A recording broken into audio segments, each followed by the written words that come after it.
ಒಂದು ಮಿಕ್ಸಿಂಗ್ ಬೌಲಲ್ಲಿ 2 ದೊಡ್ಡ ನೀರುಳ್ಳಿಯನ್ನು ಸ್ಲೈಸ್ ಮಾಡಿ ಕಟ್ ಮಾಡಿ ಹಾಕಬೇಕು.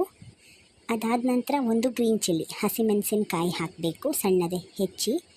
ಅದಾದಮೇಲೆ 1 ಚಮಚದಷ್ಟು ಶುಂಠಿ ಅದನ್ನು ಕಟ್ ಮಾಡಿ ಹಾಕಬೇಕು. ಅದಾದ ನಂತರ ಕೊತ್ತಂಬರಿ ಸೊಪ್ಪನ್ನು ಹಾಕಬೇಕು. 1 ಚಮಚದಷ್ಟು ಚಿಲ್ಲಿ ಪೌಡರ್ ಮೆಣಸಿನ ಹುಡಿಯನ್ನು ಹಾಕಬೇಕು. ಅದಾದಮೇಲೆ 1 ಚಮಚ ಜೀರಿಗೆ ಹುಡಿ ಇದನ್ನು ಹಾಕಿ ರುಚಿಗೆ ತಕ್ಕಷ್ಟು ಉಪ್ಪು ಹಾಕಬೇಕು. ಇದಾದಮೇಲೆ ಇದನ್ನು ಚೆನ್ನಾಗಿ ಮಿಕ್ಸ್ ಮಾಡಬೇಕು. 1 ಚಮಚ ಎಣ್ಣೆ ಹಾಕಿ ಮಿಕ್ಸ್ ಮಾಡಬೇಕು. ಆ ಮಸಾಲೆ ಎಲ್ಲ ಈರುಳ್ಳಿಗೆ ಅಂಟ್ಕೊಳ್ಬೇಕು. ಈರುಳ್ಳಿಗೆ ಆ ಮಸಾಲೆ ಎಲ್ಲ ಅಂಟ್ಕೊಂಡ್ರೆ ಅದು ಟೇಸ್ಟಿ ಆಗುತ್ತೆ. ಹೀಗೆ ಮಿಕ್ಸ್ ಮಾಡಿದರೆ ಮತ್ತೆ ಏನಾದರೂ ಹಿಟ್ಟು ಅರ್ಧ ಕಪ್ ರೈಸ್ ಫ್ಲೋರ್ ಮತ್ತೆ ಹಾಕಬೇಕು. ಮೊದಲು ಅದು ಮಿಕ್ಸ್ ಮಾಡಿನೇ ಹಾಕಬೇಕು, ಆಗ ರುಚಿ ಒಳ್ಳೆಯದಾಗಿ ಬರುತ್ತೆ. ಅಂದರೆ ಎಲ್ಲದಕ್ಕೂ ಅದು ಹಿಡಿಯುತ್ತೆ. ಹಾಗೆ ಇದಾದಮೇಲೆ ಒಂದು ಸ್ವಲ್ಪನೇ ನೀರು ಹಾಕಿ ಮತ್ತೆ ಪುನಃ ಕಲಸಿ. ನೀರು ಬಿಡುತ್ತೆ, ಈರುಳ್ಳಿ ನೀರು ಬಿಡುತ್ತೆ, ಬಟ್ ಆದರೂ ಸ್ವಲ್ಪ ನೀರು ಹಾಕಿ ಕಲಸಿ.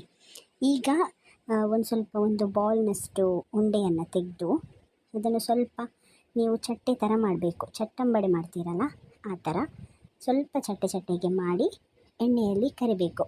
ಇದು ತುಂಬಾ ಟೇಸ್ಟಿನೂ ಆಗುತ್ತೆ. ಹಾಗೂ ದಿಢೀರಾಗಿ ನಿಮಗೆ ಏನಾದರೂ ಸ್ನ್ಯಾಕ್ಸ್ ತಿನ್ನಬೇಕು ಅಂತ ಅನಿಸಿದ್ರೆ ಇದನ್ನು ಮಾಡಿ ತಿನ್ಬೋದು. ಗೆಸ್ಟ್ ಯಾರಾದರೂ ಬಂದರೆ ಅರ್ಜೆಂಟಾಗಿ ಮಾಡ್ಬೋದು. ಮತ್ತು ಬೇಕಿದ್ದರೆ ಎಕ್ಸ್ಟ್ರಾ ಮಸಾಲೆ ಪುಡಿಯನ್ನು ಬೇಕಾದರೂ ಹಾಕ್ಬೋದು. ಗರಂ ಮಸಾಲೆ ಏನು ಬೇಕು ನಿಮಗೆ ಇಷ್ಟವಾದಿದ್ದು ಹಾಕ್ಬೋದು. 2 ಕಡೆ ಕೂಡ ಗೋಲ್ಡನ್ ಬ್ರೌನ್ ಆಗೋವರೆಗೂ ಕರಿದು ತೆಗೆಯಿರಿ. ಆಯಿತು, ಇದಿಷ್ಟು ಇವತ್ತಿನ ರೆಸಿಪಿ. ವಿಡಿಯೋ ವೀಕ್ಷಿಸಿದ್ದಕ್ಕಾಗಿ ಧನ್ಯವಾದಗಳು. ಇನ್ನೊಂದು ರೆಸಿಪಿಯಲ್ಲಿ ಸಿಗ್ತೇನೆ. ದಯವಿಟ್ಟು ನಮ್ಮ ಚಾನಲ್ನ ಸಬ್ಸ್ಕ್ರೈಬ್ ಮಾಡಿ ಮತ್ತು ವಿಡಿಯೋನ ಲೈಕ್ ಹಾಗೂ ನಿಮ್ಮ ಸ್ನೇಹಿತರಿಗೆ ಶೇರ್ ಮಾಡೋದನ್ನು ಮರಿಬೇಡಿ. ಧನ್ಯವಾದಗಳು.